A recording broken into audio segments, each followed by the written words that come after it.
Now we come to vocabulary.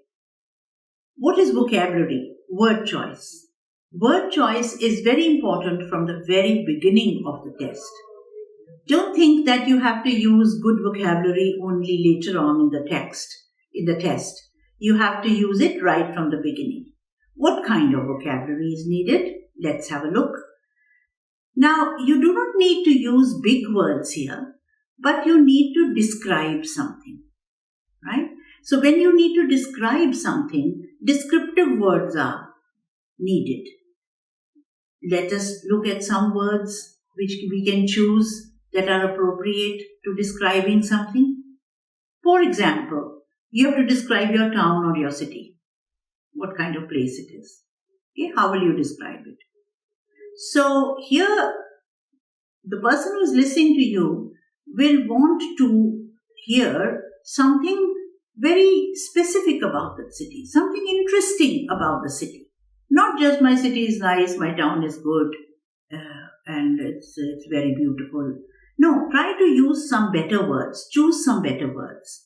So you can say, for instance, you can say it's a big city or it's a small city, but you can also use words like it's a metro or a metropolis, or you can say it's not as big as a metropolis. It's a big city, but it's not as big as a metropolis. That will show the person who is listening, they will understand that you have the control of sentences, plus you have the words also. You have the vocabulary also. So, it is a quiet town. It is a fairly quiet town. The town does not have much traffic in it. The roads are not congested. So, you carry on building that description. So, description is like a picture that you continue to build as you speak. You speak a few short sentences, but try to build the picture. In each sentence, give something new. Give some new information, use some new words. For instance, you can say it's an industrial city. It has lots of industries. Or it's a very old city. It is of historical importance. There are many old buildings in the city. So, whatever is the character of the city, try to describe it in words. So, for that, you must have the practice of using these words. So, when you practice, when you prepare for the test, try to make a list. Try to make a list of good words and practice speaking them, because unless you speak them, you will not be familiar with them. Okay? You must remember that words have many parts to play. There is the spelling form of the word. There is the spoken form of the word. So when we read a word, we only see its spelling. When it's printed on the page, we only see the spelling. But it's only when we speak the word that we get another idea about what that word is. If we have not heard it spoken, we are not familiar with that word. We may know its spelling, we may know its meaning, but we still can't speak it. That is often the case. So, do speak these words in your sentences. Practice speaking them so that, you are familiar with those words on your tongue.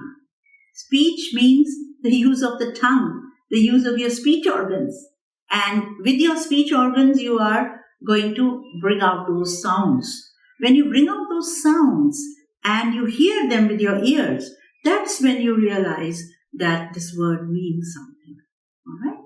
So, here, if you have to describe another example, if you have to describe your work, your workplace, place of study.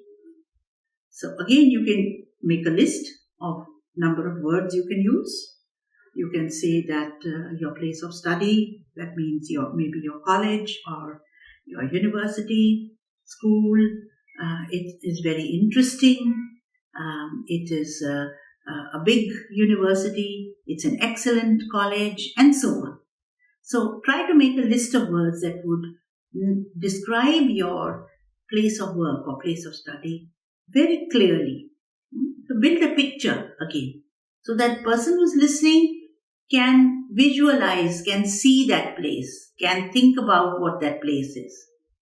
So some kinds of language you can use here. See, simple words like I study for long hours in the library. Our college has an excellent library, and I study for long hours in the library. Or my workplace is very comfortable, and I work there for long hours. See, when you use a phrase like long hours, it shows that you know that there's some idiomatic form of English. So you could say that you work from 9 to 5, but that is literal. When you say I work long hours, it means you work for a long time.